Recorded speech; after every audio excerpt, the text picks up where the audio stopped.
વિદેશ જવાની લાલચમાં એટલું પણ ન ફસાવવું જોઈએ કે તે રેકેટમાંથી બહાર નીકળવું પણ મુશ્કેલ બની જાય। એવું જ એક રેકેટ એટલે કે સાયબર સ્લેવરી।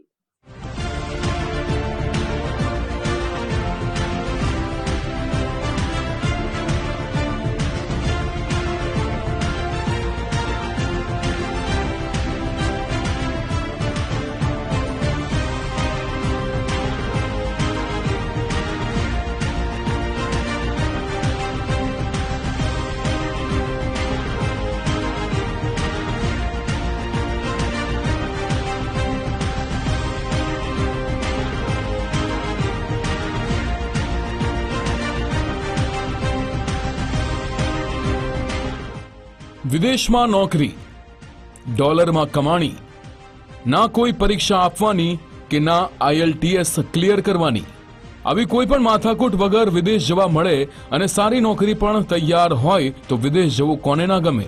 પણ આવી લોભામણી વાતો સાંભળી તમે વિદેશ જવા તૈયાર ના થઈ જતા, નહીં તો વારો આવશે માથે હાથ મૂકીને પસ્તાવાનો।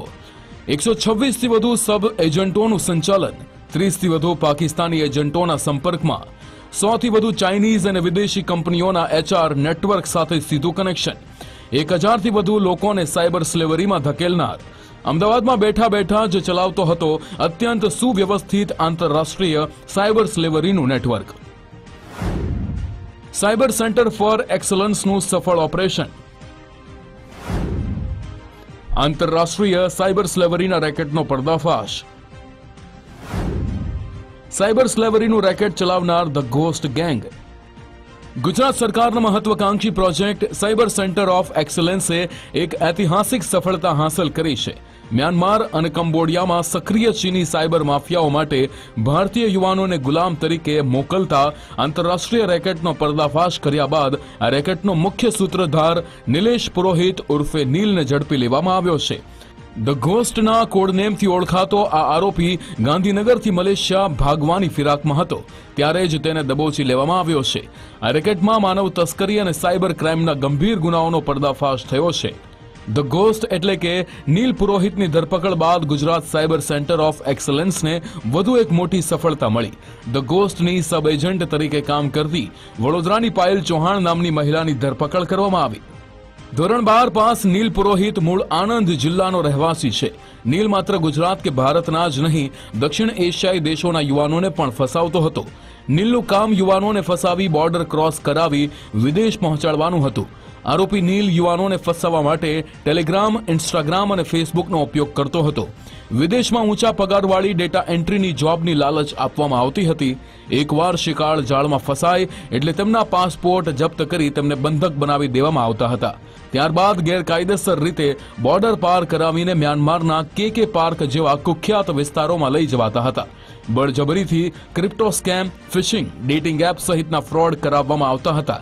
કામ કરવાની ના પાડે તો તેને શારીરિક કે માનસિક ત્રાસ આપવામાં આવતો હતો।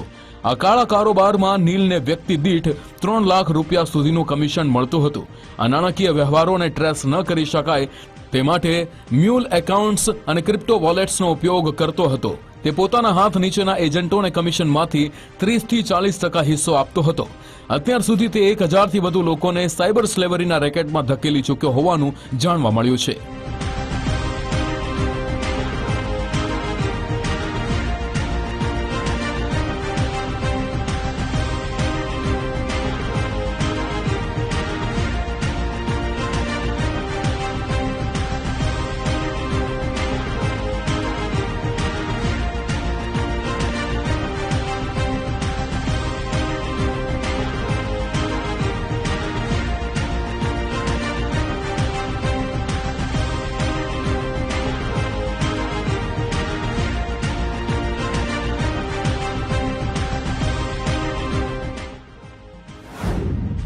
ધ ઘોસ્ટની સબ એજન્ટને કેટલું મળતું કમિશન?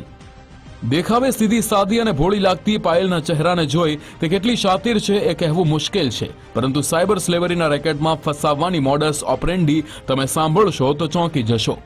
પોલીસના કહેવા મુજબ આરોપી પાયલ ગુજરાતના નાગરિકોને વિદેશમાં ડેટા એન્ટ્રીની ઊંચા પગારે નોકરીની લાલચ આપતી હતી। ઇન્સ્ટાગ્રામ, ફેસબુક જેવા માધ્યમોથી પાયલ શિકાર શોધતી હતી. નોકરીની લાલચ આપી પોતાની જાળમાં ફસાવતી હતી. ત્યારબાદ વિદેશ જવા ઈચ્છુક વ્યક્તિને દક્ષિણ પૂર્વ એશિયાઈ દેશોમાં મોકલતી હતી. ભોગ બનનાર વ્યક્તિ એરપોર્ટ પર પહોંચે તેની સાથે જ ચીની ગેંગના એજન્ટો તેમના પાસપોર્ટ, મોબાઈલ તેમજ અન્ય દસ્તાવેજો જપ્ત કરી લેતા હતા. બંધક બનાવી ગેરકાયદેસર રીતે નદી પાર કરાવી મ્યાનમારના સરહદી વિસ્તારમાં લઈ જતા હતા. તે પછી સાયબર ક્રાઇમ કરવા માટેની ટ્રેનિંગ આપતા હતા. એક્સલન્સ દ્વારા નીલ પુરોહિત કે જે તમામ પ્રકારના એજન્ટના હેડ છે અને એક પ્રકારના મુખ્ય સૂત્રધાર છે, તેમની ધરપકડ કરવામાં આવેલી હતી. હવે આ જ એજન્ટના અન્ય સબ એજન્ટની પણ અમો દ્વારા સાયબર સેન્ટર ઓફ એક્સલન્સ દ્વારા બધા તમામ પ્રકારે તપાસ કરવામાં આવી રહી છે. હવે આ જ રીતે એક પ્રકારના એજન્ટ છે, એ છે પાયલ પ્રદીપસિંહ ચૌહાણ. તેની 23 તારીખના રોજ ધરપકડ કરવામાં આવી છે. હવે આ પાયલ ચૌહાણનો રોલની વાત કરીએ તો આ એક પ્રકારના સાયબર સ્લેવરીના ગુના માટે આ એજન્ટ છે તેઓનો રોલ છે. આંતરરાષ્ટ્રીય સાયબર સિન્ડિકેટ સાથે જોડાયેલી હતી પાયલ. પાયલ આ બધું કામ તગડા કમિશન માટે કરતી હતી. સોશિયલ મીડિયાના માધ્યમથી શિકારોને શોધી વિદેશ મોકલવામાં આવે તેના બદલામાં પાયલને તગડું કમિશન અપાતું હતું. પોલીસ તપાસમાં બહાર આવ્યું છે કે વડોદરાની પાયલ ચૌહાણ 30 વર્ષની છે. તેણે ડિપ્લોમા એન્જિનિયરિંગનો અભ્યાસ કરેલો છે. અત્યાર સુધી તેણે 3 યુવકને વિદેશ મોકલ્યા હતા, જેને ભારત સરકારે મુક્ત કરાવી લીધા છે. પાયલ પાસેથી પાકિસ્તાન અને નેપાળના નાગરિકોના પાસપોર્ટની વિગતો પણ મળી આવી છે. વ્યક્તિ દીઠ પાયલને 70,000 થી 3 લાખ સુધીનું કમિશન મળતું હતું. પાયલ ક્રિકેટ સટ્ટા, ગેમિંગ આઈડી, યુએસડીટી, ક્રિપ્ટો અને મ્યુલ એકાઉન્ટ પ્રોવાઈડ કરવાનું કામ કરતી હતી. આ કામગીરી માટે તે દુબઈ અને ગોવામાં ચાલતા ઓનલાઈન ગેમિંગ સટ્ટાની માસ્ટર આઈડી ઉપર કામ કરતી હતી. સાયબર સ્લેવરીના રેકેટમાં પાયલનો બીજો શું રોલ હતો એ દિશામાં સાયબર ક્રાઇમની ટીમ તપાસ કરી રહી છે. ઇન્વેસ્ટિગેશન કરવામાં આવતા બીજી પણ 1-2 વસ્તુ અમારા સામે આવી છે. એક વસ્તુ છે કે આ પાયલ ચૌહાણ દ્વારા સાયબર સ્લેવરી ઉપરાંત મ્યુલ અકાઉન્ટ્સ તેમજ ક્રિપ્ટો અને યુએસડીટીના અકાઉન્ટ્સ પણ પ્રોવાઈડ કરવામાં આવ્યા છે. તેનો પણ નંબર થોડા સમયમાં આપની સમક્ષ બહાર આવશે. તો આ પ્રકારનો પણ સાયબર ફ્રોડ કરવામાં આવી રહ્યો છે. આ ઉપરાંત પાયલ ચૌહાણ છે એ ગેમિંગ પ્રકારની જે એપ્લિકેશન્સ હોય છે, સટ્ટા છે, તેનું પણ એક પ્રકારનું માસ્ટર એકાઉન્ટ પ્રોવાઈડ કરવાનો પણ એનો અગત્યનો રોલ રહેલો છે. આ માસ્ટર એકાઉન્ટ પૂરું પાડીને તેઓ દ્વારા આ પ્રકારનું પણ સાયબર ફ્રોડ આચરવામાં આવી રહ્યું છે.